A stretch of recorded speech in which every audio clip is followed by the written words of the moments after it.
A local Ohio state senator is planning to introduce a bill that would create new standards to reduce high utility costs for businesses and residents across Ohio.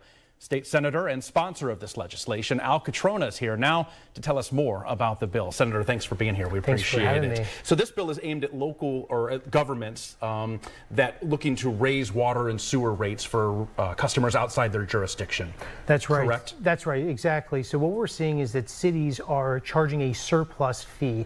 Many times it's 150+% more than what they're charging the residents of said city.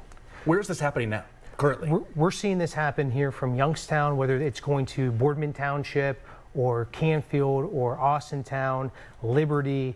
And it's not just localized here. I mean, you're seeing this from not only in Mahoning County, Columbiana County, but all the way to Hamilton County. It's all across the state. There's a very big, large surplus. And so we're trying to make it reasonable as costs are growing for our residents. Right. Could a city make the argument, though, that they're using those higher rates to pay for infrastructure?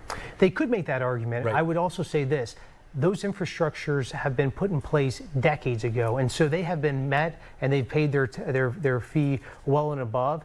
That's number one. Number two, they can still charge 25% more for those upgrades. And lastly, it is in the city's best interest to expand, because every new resident that is on the water system would in fact be a new payer. So they're increasing their customer base. Right.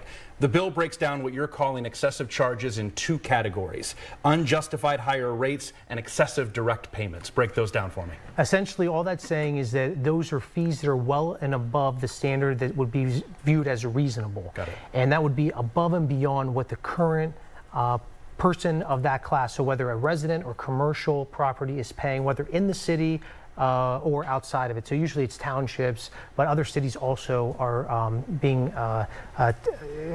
hit with these larger surpluses. Under this bill, are there scenarios, I guess, where there could be some higher rates that could be, I guess, labeled reasonable? They could be. They would have to justify that, but that's something that would be pushed into the court of law. Okay. Now, the cities can continue to charge these higher rates. However, they will lose out on the LGF, so the local government fund, and anything that would go towards the state stepping in to give additional resources for water and sewer. In 2020, a similar bill, House Bill 163, was proposed. It only passed in the House only. Do you have faith, or do you believe that this one could go a little bit further? I think this can go the distance. It passed in that General Assembly. I was there. It passed with bipartisan support in the House. I'm now in the Senate. I have my colleagues in the Senate and colleagues in the House that are looking to do a companion bill with mine, and I'm sending it out right now for co-sponsorship. So I'm seeing this as an opportunity to move forward. Yeah, I wanted to ask you about co-sponsors. You're still looking for some, right? Still looking for some co-sponsors, and we're actually starting to get some that are rolling in right now. So I think this is a good opportunity when we drop the bill on Monday. And I already had conversations with my colleagues in the House who are equally ready to step up to the plate and introduce a companion bill. And feel like Governor Mike DeWine would sign it as well. I think it's something that if the executive branch were to look at this, they would say this benefits a vast majority of the residents in the state of Ohio, and I would be shocked if they look to veto it. Yeah. Continue to keep us updated on this, and we look forward to the progress of this bill. Thank you. State Senator Al Cutrona, thank you. Thanks for having me.